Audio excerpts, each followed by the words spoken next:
Amis de la mesure, bonjour. C'est ma foi assez souvent que certains d'entre vous me demandent conseil pour avoir mon avis sur ces espèces de petits multimètres qui font aussi oscilloscope. Et je dois dire que jusqu'à présent, ceux que j'avais vus ne m'avaient pas forcément convaincu. Et là, j'ai l'occasion de vous présenter le MDS 8207. Et voilà, donc je me suis dit, voilà, c'est une occasion. Comme on le voit, c'est un multimètre avec des performances, on va dire, plutôt bonnes, comme ça sur le papier, et qui fait aussi oscilloscope une voix jusqu'à 40 MHz. Et donc, je propose de découvrir ensemble et de voir un petit peu ce qu'il a dans le ventre, regarder si surtout, veut dire, d'abord, est-ce qu'il tient réellement les specs qu'ils annoncent, et aussi, est-ce que c'est vraiment quelque chose de d'utilisable, de pratique ou pas, hein.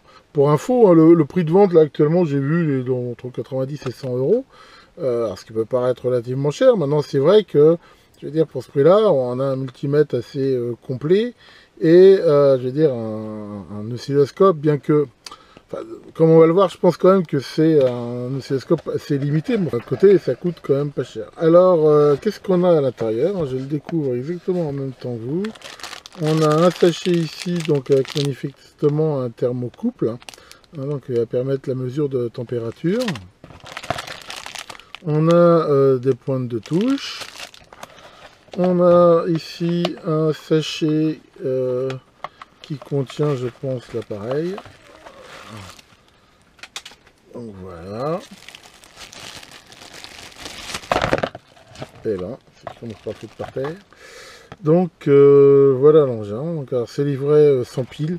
Apparemment, il faut mettre 3 piles de 1,5 volts dedans, ce qu'on va faire. Et avec aussi donc un user manual, donc qui est en anglais, mais qui a l'air, ma foi, relativement complet. Alors, je ne sais pas s'il existe en français. Alors regardons ça d'un petit peu plus près. L'appareil en lui-même, bon, c'est un plastique dur. Il n'y a pas de coque autour de protection comme on trouve des fois en plastique plus mou. Donc ça, bon, c'est pas forcément mauvais en soi, mais l'inconvénient par contre, c'est que je pense que c'est assez fragile. Si jamais il tombe, là, à mon avis, vu que c'est un plastique dur, il risque de se casser. Donc là, bon, on a les prises, hein, c'est relativement standard. 4 touches de fonction qui, à mon avis, sont utilisables différemment selon le mode où on est. Et ici, un sélecteur avec la position off, qui permet donc de l'arrêter. On y retrouve aussi, bien sûr, de façon très classique, la possibilité ici, donc comme on peut le voir, voilà, de pouvoir le poser sur un socle. Alors regardons rapidement la qualité de pointe de touche. Déjà ça par contre c'est plutôt bon. C'est pas vraiment du silicone, mais voilà, c'est souple, c'est agréable au toucher, les pointes de touche sont très agréables. Donc là-dessus, je dirais c'est plutôt bon. Rien à dire là-dessus. Enfin, je veux dire, voilà, l'impression là est plutôt bonne. Donc c'est livré avec ses protections, bon, qui sont à vrai dire assez chiantes, mais qui ont l'avantage qu'on transporte, vu que les sondes sont assez pointues, de ne pas ici risquer de se blesser ou de transpercer quelque chose. Bon, je mets des piles et on regarde ça de plus près. Que voilà, j'ai mis des piles, le petit autocollant sirop de rigueur. Alors, on va pouvoir déjà le mettre en route. Alors, on va déjà faire un premier test rapidement, hein, grâce à cette référence de tension précise que je vous avais déjà montré et qui est toujours bonne, hein. Je l'ai contrôlé avec mon Keysight là. Et on va déjà regarder si au moins il tient ses specs par rapport à ça. Alors, pour le mettre en route, voilà, on a ici cet écran lumineux qui, ma foi, ça démarre assez vite. Et ce que je peux voir là, que l'affichage est plutôt agréable, hein, là-dessus, il n'y a rien à dire. Alors il faut savoir qu'en vrai, là on voit que le fond est assez bleu, mais c'est un effet un petit peu de la cam, parce que dans la réalité c'est beaucoup plus contrasté que ça. Le fond est quasiment noir, et c'est très lisible, hein, il n'y a rien à dire. Alors allons-y, on va déjà regarder ce qu'il donne. Donc là il est censé donner donc une tension de 2,5 volts. Et là, on voit qu'on a 49 avec un digit, donc il est tout à fait dans ses specs. Après, qu'est-ce qu'il dit pour 5 volts? là, pareil. Vraiment, il a quoi 2 millivolts, même pas 1 millivolt d'erreur. Donc là, c'est excellent. 7,5. Bon, pareil, un digit d'erreur, hein, tout à fait dans ses specs. Et là, 10 volts, pareil, un digit d'erreur. Donc, ce qu'on peut déjà dire, c'est que au niveau des tensions continues, enfin du moins de celles que donne cette référence, c'est excellent. Là, il n'y a pas grand-chose à dire. Alors, si on regarde un petit peu comment ça fonctionne, on a donc cet écran qui, pour une fois, en plus, c'est pas cristaux liquide, hein, c'est rétro-éclairé. Et ça ressemble plutôt à un petit écran OLED, mais qui est relativement grand, et ça, je le trouve plutôt agréable. Et là, on retrouve quand même des fonctions assez sympas. Par exemple, là, si j'utilise une alimentation, on peut aussi voir des trucs sympas. On a la fonction relatif. Là, il affiche l'offset, et donc il permet de mesurer très facilement des tensions relatives par rapport à un certain seuil. Alors bien sûr, quand on est en ce mode-là, on voit par contre que ça coupe l'auto-range, mais on peut bien sûr le changer. Le R ici permet de changer la gamme.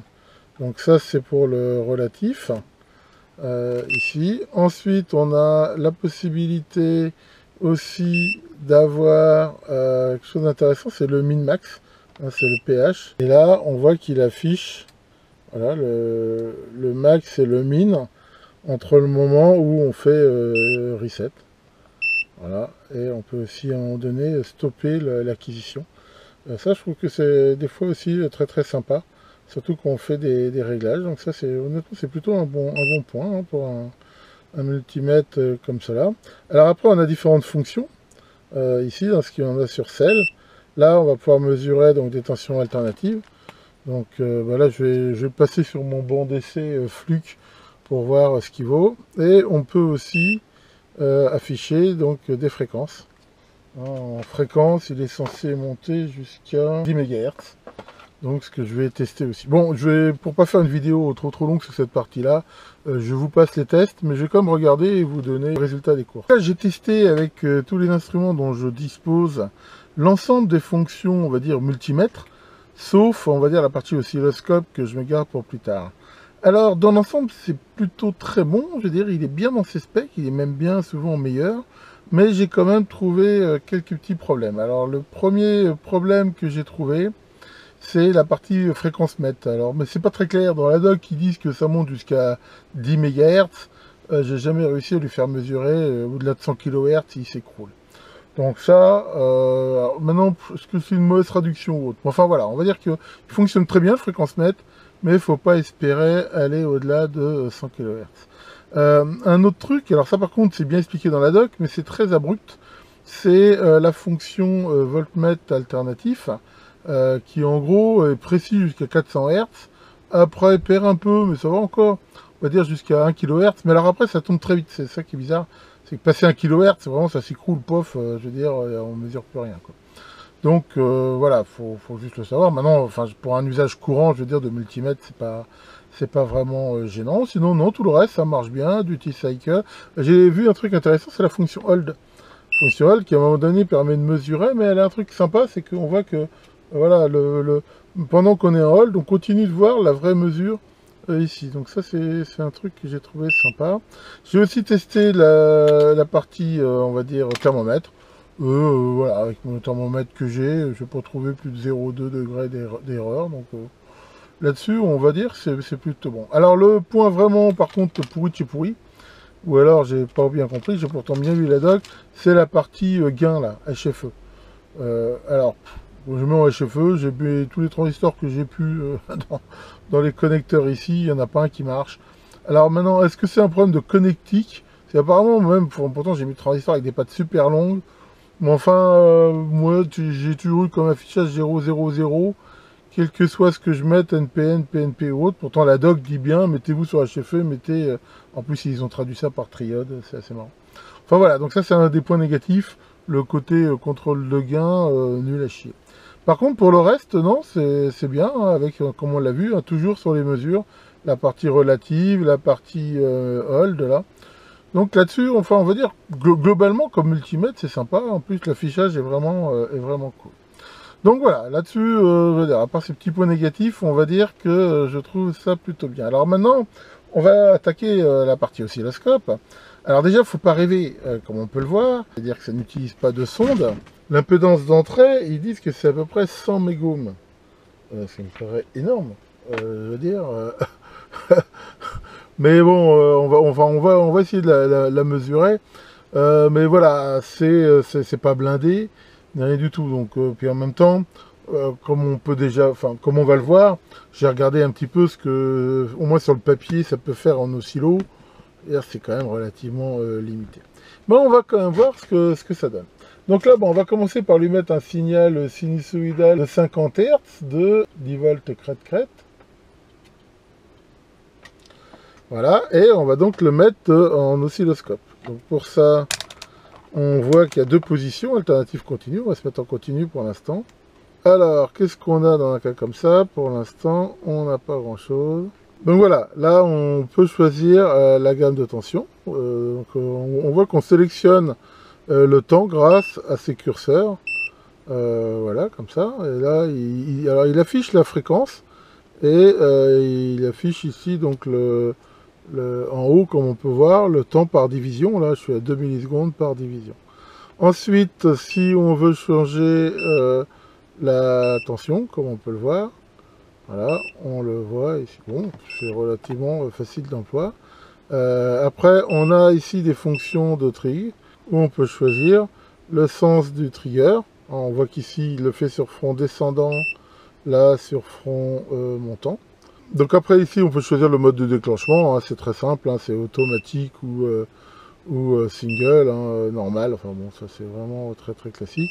Et là, on a possibilité d'ajuster le niveau de synchro. Voilà, qui s'affiche en haut. Donc on va dire que ça marche plutôt bien. Alors ce qu'on va maintenant essayer de mesurer, c'est la bande passante. Alors je ne peux pas le faire comme d'habitude, je fais avec une rampe, dans la mesure où il n'y a pas d'entrée de synchro externe, il n'y a pas de deuxième voie. Par contre là on voit que j'ai une tension de VPP à peu près 9,5. Donc ça déjà par contre c'est assez faux. Voilà, on voit que pour avoir 10 volts crête-crête ici, dans la réalité, je suis obligé de mettre 10,6. Enfin voilà, donc on va déjà regarder si arrivé donc avec la fréquence, comment ça va baisser. Alors allons-y, on va monter la fréquence. Voilà, donc là on voit que je vais beaucoup plus vite au niveau du temps, et il continue de me afficher 10 volts à peu près VPP, donc là-dessus c'est bon. Donc on va passer maintenant à 1 MHz. Je suis à 1 MHz et bon, c'est un petit peu remonté, là, il dit 10,5. Enfin, on va dire que c'est encore acceptable, ici. Alors, on va continuer à monter. Alors, là, je suis à 10 MHz. Là, pour le coup, la tension, elle remonte. C'est-à-dire que là, maintenant, on va dire, l'erreur baisse. Hein, ce qui est assez bizarre, quelque part. Enfin, déjà, ça montre quoi? Ça montre qu'il y a quand même on va dire, une bande passante, je veux dire, qui n'est pas franchement linéaire. Alors, on va aller jusqu'à 40 maintenant. Et là, je suis à 40 MHz et on voit que ça baisse à peu près à 7. Ce qui correspond un petit peu. Alors, par contre, ce qu'on peut voir qui est très bizarre, c'est qu'on voit un offset là qui apparaît alors que le 0 n'a absolument pas changé. Si je regarde le Rodé Schwartz que j'ai mis en parallèle dessus, là, il est bon. Donc là, on voit déjà qu'à 40 MHz, non seulement... Enfin, ce qui est bizarre, c'est qu'on voit qu'il y a un décalage de l'offset. Alors, on va essayer de voir à partir de quand il apparaît. Voilà, là, à 20 MHz, c'est bon. Et quand on continue là de monter, voilà, on va dire qu'à partir de à peu près 26 MHz, on peut voir ce décalage vers le bas, là, qui est vraiment très très fort. Et quand on arrive à 40 MHz, qui est censé être sa bande passante, hein, encore une fois, voilà, on voit sur la boîte, ils disent DC 40 MHz. On voit quand même cette aberration ici.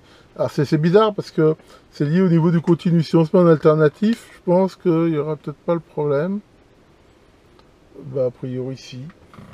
A priori, il y est quand même. C'est très bizarre ce décalage là. Ça, c'est quand même pas normal. Ce qu'on peut dire quelque part de cet oscilloscope, c'est que la bande passante de 40 MHz, bon, d'après ce que je vois, on va dire, c'est réellement utilisable jusqu'à 20. On peut regarder d'ailleurs ce que ça donne avec un signal carré. Où là, bah, on voit que sur un signal carré, à cette fréquence-là, de toute façon, vu sa bande passante, 10 MHz, là, on commence à voir un signal carré, mais qui est pas mal déformé. Encore une fois, après, il faut aussi voir qu'il n'y a pas de sonde là-dessus. C'est quand même pas terrible.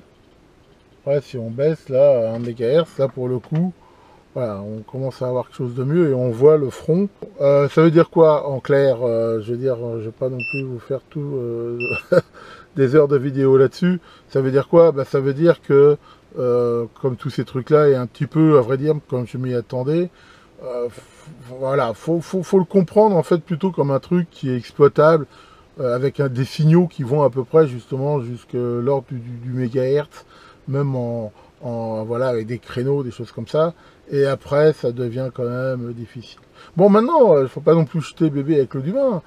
Pour beaucoup de choses électroniques, hein, pour faire de la BF, du dépannage, de l'électrotechnique, des trucs comme ça, une bande passante comme ça, on va dire, c'est quand même acceptable. Hein. On voit que ça fonctionne bien et que à ce niveau-là, les mesures sont quand même pas trop mauvaises. Bon, enfin bon, là, il fait comme une sacrée erreur aussi.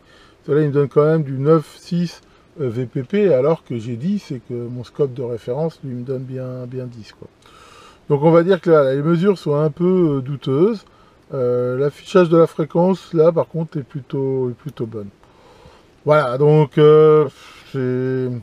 voilà, on va dire que c'est pas le super scope, hein, mais que ça permet au moins quand même de se faire une idée des signaux. Alors on peut regarder maintenant la sensibilité. Donc voilà, là par exemple je suis sur la gamme, on va dire la plus petite qu'on peut avoir, hein, 0,5 par division. Et voilà, là je vois j'ai un signal d'1 volt crête. Si je descends, voilà, on voit que finalement le mieux qu'on puisse mesurer enfin du visible, c'est voilà 100 millivolts, c'est même pas exploitable. Voilà, il faut, on va dire, avoir manifestement au moins un signal de 500 millivolts crête pour voir quelque chose et encore. Donc voilà, ça restreint quand même pas mal ce qu'on peut voir. Maintenant, c'est pareil, dans l'autre sens, on voit que ça monte au niveau des tensions jusqu'à 200 volts par division, ce qui en effet confirme un usage, on va dire, plutôt sur de l'électrotechnique quelque part. J'ai ouvert aussi le Biniou. Pour info, j'ai aussi mesuré donc les résistances d'entrée. Et là, c'est pareil, par rapport à ce qu'il donne sur la dock et la réalité, il se passe des choses. Enfin, là, déjà, il y a des erreurs dans leur dock. Parce que là, ils disent bien que l'impédance d'entrée est de 10 mégohms. Et c'est à peu près ce que j'ai mesuré en effet sur l'oscilloscope. Et sur l'entrée commune, ici en voltmètre, l'impédance d'entrée est de l'ordre de 11 mégohms. Bon, déjà, c'est meilleur que ce qu'ils disaient, parce que sur le dock, je pense que c'est pareil. Ils ont des problèmes, je pense, avec la traduction et les virgules. Alors, on peut voir aussi qu'ils disent que c'est un catégorie 2, isolation 1000 volts, machin, mais bon, ce qui me fait assez peur, une fois qu'on l'ouvre, bon, on voit que c'est de l'électronique classique, là-dessus, il n'y a pas grand-chose à dire, mais alors, comme on peut le voir, au niveau protection, c'est des petits fusibles comme ça, là, qui sont des fusibles CMS, qui sont soudés directement. Donc déjà pour les changer, bonjour, je pense que c'est pas ce qu'on fait mieux. Et honnêtement, vu l'espacement et tout, j'ai quand même des gros doutes, moi. Enfin voilà, quand on regarde sur un truc professionnel, les fusibles qu'il y a, et ce qu'il y a là-dessus. Enfin voilà, sinon, bon, je veux dire, il est pas quand même entièrement acheté. Après la qualité, on peut le voir, là, ce système-là, je veux dire qu'ils ont fait à double étage. Bon, c'est pas non plus mauvais, quoi. Et voilà, c'est vraiment au niveau isolation, haute tension, voire maintenance avec les fusibles, là, vraiment... je dirais, c'est pas vraiment top. Bon, et ben, résumons un petit peu ce qui ressort de cette séance d'essai. Donc, on va commencer avec ce que j'ai bien aimé. Alors, ce que j'ai bien aimé, c'est un affichage qui est vraiment super agréable, c'est lumineux. Vraiment, en mode multimètre, je trouve vraiment super agréable à utiliser et vraiment beaucoup mieux que les cristaux liquides. Ça s'alimente avec 3 piles LR06. Alors ça, c'est pareil, je préfère 1000 fois ça aux piles 9 volts, dans la mesure où ça donne une autonomie souvent bien meilleure. C'est très facile d'utiliser des piles rechargeables, et alors c'est une bonne chose. Surtout que cet affichage, normalement, il consomme sans doute plus que des cristaux liquides. Donc là, pouvoir en plus utiliser des batteries, c'est sympa. Comme on l'a vu en mode multimètre, il tient très très largement ses specs, hein, en général. Il marche plutôt bien, donc et pour info, moi, je l'ai pas dit, mais j'ai même fait des essais en RMS, et tant que c'est inférieur à 400 Hz, il tient la route, hein. Donc là-dessus, je veux dire, c'est vraiment, enfin en multimètre, il y a rien à redire. Comme on l'a vu aussi, il y a des fonctions min-max, rel, hold qui sont plutôt sympas. Et les pointes de touche sont aussi vraiment super agréables au toucher. Enfin, on voit que c'est de la qualité. Là-dessus, c'est vraiment très bien. Alors, ce que j'ai pas aimé, bah, comme j'ai dit, hein, le boîtier plastique fragile, il n'y a pas de coque de protection. À mon avis, ce truc-là, il tombe une fois sur le carrelage, il est mort. Vraiment, les fusibles CMS, donc déjà, on voit qu'on peut pas les changer facilement. Ça, et j'ai quand même des doutes, hein, sur l'isolation, hein. Encore une fois, il est classe catégorie 2, hein. Je rappelle que il y a différentes catégories. La catégorie 2, ça veut dire que c'est bien pour mesurer en gros des charges sur le secteur monophasé, hein, on appelle le 220, même si maintenant c'est plutôt 230, 240.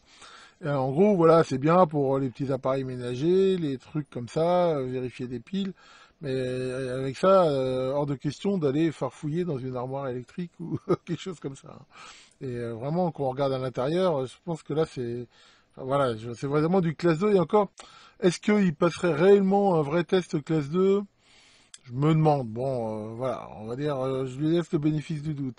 J'ai pas aimé, bah en fait j'ai pas aimé, j'ai même pas pu la tester. La fonction gain transistor, elle fonctionne pas. Enfin, moi j'ai pas réussi à la faire marcher.